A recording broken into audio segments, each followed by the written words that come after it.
ജനാധിപത്യ മുന്നണിയുടെ ഒരു പ്രവർത്തകനുണ്ടെങ്കിൽ ഇവിടെ ഇരിക്കണം, ഇവിടെ ഇരിക്കണം, ഇവിടെ ഇരിക്കണം. ഇടതുപക്ഷ ജനാധിപത്യ മുന്നണിയുടെ പ്രവർത്തകർ ഒരാളും എവിടേക്കും പോകേണ്ടതില്ല, ഒരാളും പോകേണ്ടതില്ല.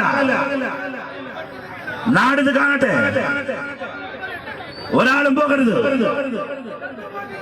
കേരളത്തിന്റെ ചരിത്രം ഈ ലീഗുകാരൻ അറിയില്ല. അറിയില്ല എന്ന് പറഞ്ഞാൽ അറിയില്ല തന്നെ, അറിയില്ലെന്ന് പറഞ്ഞാൽ അറിയില്ല എന്ന് തന്നെ. കേരളത്തിന്റെ ചരിത്രം അറിയില്ല, ഈ നാടിനെ അറിയില്ല. ഇടതുപക്ഷം എന്ന ഇടതുപക്ഷമുണ്ടല്ലോ, ഞാൻ ചോദിക്കട്ടെ, ഉത്തരേന്ത്യയിലെ തെരുവിലപ്പെട്ട എങ്കിലും ഒരിടത്ത് ഇന്ത്യൻ യൂണിയൻ മുസ്ലിം ലീഗിന് ഇങ്ങനെ ഒച്ച വെക്കാനാകുമോ? എന്തുകൊണ്ട് ഒച്ച വെക്കുന്നു എന്ന് ചോദിച്ചാൽ, ഈ കേരളത്തിൽ ഒച്ച വെക്കുന്നു എന്ന് ചോദിച്ചാൽ, ഈ കേരളത്തിന്റെ അപ്പുറത്ത് ഈ അതിർത്തി കടന്ന് കർണാടകയുടെ മണ്ണിൽ പോയി ഒച്ച വെക്കാൻ കഴിയോ? എന്തുകൊണ്ട് കേരളത്തിൽ നിന്ന് ഒച്ച വെക്കാനും കൂകാനും ലീഗുകാരന് കഴിയുന്നു എന്ന് ചോദിച്ചാൽ, പാറിപ്പറക്കുക ഈ ചെങ്കൊടിയുടെ തണലിലാണ്, കരുത്തിലാണ്, അല്ലാതെ മറ്റൊന്നിന്റെയും ബലത്തിലല്ല. അല്ല തന്നെ, അല്ല തന്നെ. ഈ കേരളത്തിന്റെ ചരിത്രം അറിയണം ലീഗ്. എന്തിനു നിങ്ങൾ ഒച്ചപ്പാടുണ്ടാകണം? എന്തിനു നിങ്ങൾ ബഹളം വെക്കണം? എന്തിനു നിങ്ങൾ ബഹളം വെക്കണം? ഈ നാടിന്റെ രാഷ്ട്രീയ കാര്യങ്ങൾ ഞങ്ങൾ വിശദീകരിക്കും, ലീഗിനെ വിമർശിക്കും. ലീഗ് വിമർശിക്കാൻ കഴിയാത്ത വിശുദ്ധ പശുവാണെന്ന് ആര് പഠിപ്പിച്ചോ? ആര് പഠിപ്പിച്ചോ? ആര് പഠിപ്പിച്ചോ? അങ്ങനെയൊന്നും പറയണ്ട കേട്ടോ, അങ്ങനെയൊന്നും ആരും കരുതുകയും വേണ്ട. ഇടതുപക്ഷ ജനാധിപത്യ മുന്നണി ഈ തിരഞ്ഞെടുപ്പിലെന്നല്ല, വരാനിരിക്കുന്ന എല്ലാ തിരഞ്ഞെടുപ്പിലും വിജയിക്കും, വരാനിരിക്കുന്ന എല്ലാ തിരഞ്ഞെടുപ്പിലും വിജയിക്കും. ഒരു സംശയം വേണ്ട. ലീഗ് അസ്വസ്ഥമാകണ്ട, അങ്ങനെ അസ്വസ്ഥമായി കാണിക്കുകയും വേണ്ട. അതൊക്കെ അങ്ങ് കയ്യിൽ മടക്കി വെച്ചിരുന്നാൽ മതി. ഇടതുപക്ഷ ജനാധിപത്യ മുന്നണിയോട് വേണ്ട, വേണ്ട തന്നെ. അങ്ങനെയൊന്നും കരുതരുത്, അങ്ങനെയൊന്നും കരുതുന്ന കാലം കഴിഞ്ഞു പോയി. ഉമ്മൻചാണ്ടി അല്ല കേരളം ഭരിക്കുന്നത്, പിണറായി വിജയനാണ് കേരളം ഭരിക്കുന്നത്. മറന്നു പോകരുത്, മറന്നു പോകരുത്. രാഹുൽ ഗാന്ധിയെ കൊണ്ട് നടന്നില്ലേ നിങ്ങള്? രാഹുൽ ഗാന്ധിയെ കൊണ്ട് നടന്നില്ലേ? ആ രാഹുൽ ഗാന്ധിയുടെ കുട്ടികളല്ല ഈ നിൽക്കുന്നത്. വെയിലത്തും മടയിലും വാടാതെ നിൽക്കുന്ന കത്തുന്ന സൂര്യന്റെ കുട്ടികളാണ് ഈ ഇരിക്കുന്ന ഇടതുപക്ഷക്കാർ. ആ ഇടതുപക്ഷത്തിന് ഒരാളും വില പറയാൻ വരണ്ട, ഒരാളും വില പറയാൻ വരണ്ട. ലീഗിനെ ആര് പറയുന്നു? പറയുന്നവരുണ്ട് ഇവിടെ, ആയിരങ്ങളുണ്ട് ഇവിടെ. നാവറുക്കുമോ ലീഗ്?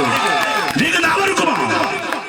ജനാധിപത്യത്തിന്റെ വഴിയരികിൽ ഈ കേരളത്തിൽ ലീഗിന് എത്രയിടത്ത് പ്രാതിനിധ്യമുണ്ട്? എന്നാൽ ഈ കേരളത്തിലെമ്പാടും പ്രാതിനിധ്യമുള്ള ഒരു കൊടി പിടിച്ചുകൊണ്ടാണ് ഞങ്ങൾ സംസാരിക്കുന്നത്.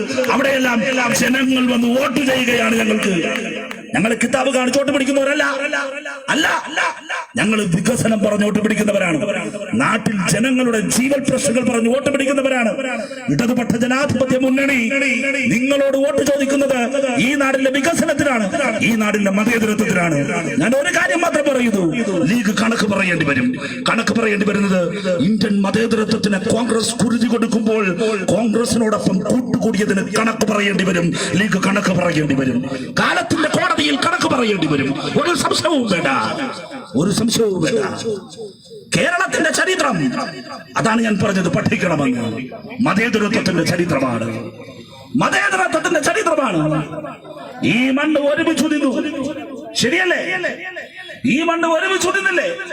സംഘപരിവാരത്തിന്റെ തേരോട്ടത്തെ ചെറുക്കാൻ അവിടെ നിങ്ങളല്ലേ ഒറ്റുകാരായി മാറിയത്?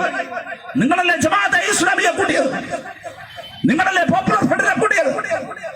നിങ്ങളല്ലേ കോൺഗ്രസിന്റെ നിലപാടില്ലായ്മയുടെ കൂടെ പോയി അവർക്ക് കൂട്ടാളിയായി മാറിയത്? എന്തിന്? നിങ്ങൾ ഞങ്ങളോട് കാണിക്കുന്ന ഈ വീറും വാശിയും നിങ്ങളുടെ നേതൃത്വമായ കോൺഗ്രസിനോട് കാട്ടിയിരുന്നെങ്കിൽ കോൺഗ്രസ് നന്നായേ. ലീഗ് പിന്തുണ പിൻവലിക്കുമെന്ന് എന്തുകൊണ്ട് പറഞ്ഞില്ല ബാബറി തകർത്തപ്പോൾ? എന്തുകൊണ്ട് ഇപ്പോഴും കോൺഗ്രസിനെ നിലക്ക് നിർത്താൻ ഒരു ഘടകകക്ഷിയായ ലീഗ് സാധിക്കുന്നില്ല? നിങ്ങൾക്ക് ഇവിടെ അഴിമതി നടത്താൻ കോൺഗ്രസിന് നിങ്ങൾ ഗൺ പോയിന്റ് നിർത്തുമല്ല. എന്തുകൊണ്ട് ഇബ്രാഹിം കുഞ്ഞിനെതിരെ ഒരക്ഷരം കോൺഗ്രസ് മിണ്ടിയില്ല? ലീഗ് ഗൺ പോയിന്റിൽ നിർത്തി. അതിന് ലീഗിന് നാവ് ഉയരും. LDF-കാരൻ വന്ന് പ്രസംഗിച്ചാൽ പ്രസംഗം നിർത്താൻ പറയാൻ നാവ് ഉയരും. എന്തുകൊണ്ടാണ്? ബാബറി മസ്ജിദ് തകർത്തെടുത്ത് രാമക്ഷേത്രം പണിതപ്പോൾ ആ രാമക്ഷേത്ര നിർമ്മാണ ദിവസം മധ്യപ്രദേശിലും രാജസ്ഥാനിലും കോൺഗ്രസിന്റെ ആസ്ഥാന മന്ദിരങ്ങളിൽ മധുരം വിളമ്പിയപ്പോൾ ഇത് തെറ്റെന്നുറക്കെ പറയാൻ എന്തുകൊണ്ട് ലീഗിന്റെ ഈ നാവ് ഉയർന്നില്ല? എന്തുകൊണ്ട് ഉയർന്നില്ല?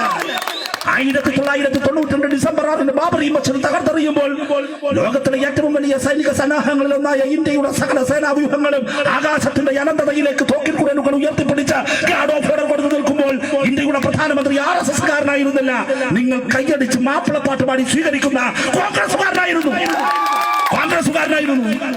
ആ കോൺഗ്രസുകാരനോട് അരുതെന്ന് പറയാൻ, ഇതുപോലും ഒച്ച വെക്കാൻ എന്തുകൊണ്ട് ഉയർന്നില്ല? എങ്കിലന്ന് കോൺഗ്രസ് നന്നായനെ. അതുകൊണ്ട് ഞങ്ങളടുത്ത് ഒച്ച വെച്ച് നാവ് ഉയർത്തി ഞങ്ങളെ മെക്കെട്ട് കയറാൻ വരണ്ട. ആ ഒച്ച വെച്ച് കോൺഗ്രസിനെ നന്നാക്കാൻ വേണമെങ്കിൽ നോക്കിക്കോ, എന്നിട്ട് കൂടെ നിന്നോ. ഇല്ലെങ്കിൽ ചുറ്റിലും തിരിഞ്ഞു നോക്കുമ്പോൾ ഉമ്മൻചാണ്ടിയും മുല്ലപ്പള്ളിയും രമേശ് ചെന്നിത്തലയും ഉൾപ്പെടെയുള്ള കോൺഗ്രസുകാർ കൂടെ ഉണ്ടാകില്ല. അത്രമാത്രമേ എനിക്ക് പറയാനുള്ളൂ. വില കൊടുത്താൽ പോകുന്ന, വില കൊടുത്താൽ വാങ്ങാവുന്ന ഒരു പൊളിറ്റിക്കൽ കമ്മോഡിറ്റിയായി, ഒരു രാഷ്ട്രീയ ചരക്കായി ഇന്ന് ഇന്ത്യൻ നാഷണൽ കോൺഗ്രസ് മാറി. കപിൽ സിബലിന് കോൺഗ്രസ് വിശ്വാസമില്ല. അപ്പോഴാണ് ഇവിടുത്തെ 4-3 ലീഗുകാർക്ക് വിശ്വാസമുണ്ട് പോലും. വെച്ചോളൂ ആ വിശ്വാസം, പൊതിഞ്ഞുകെട്ടി പോക്കറ്റിൽ വെച്ചോളൂ ആ വിശ്വാസം. പക്ഷേ ഈ രാജ്യത്തിന് ആ വിശ്വാസം നഷ്ടപ്പെട്ടു. അതാണ് ബീഹാറിൽ കണ്ടത്, അതാണ് രാജ്യത്ത് കാണുന്നത്, ഈ രാജ്യത്തിന്റെ തെരുവിടങ്ങളിൽ കാണുന്നത്. എന്റെ പ്രിയപ്പെട്ടവരെ, ഈ തിരഞ്ഞെടുപ്പിൽ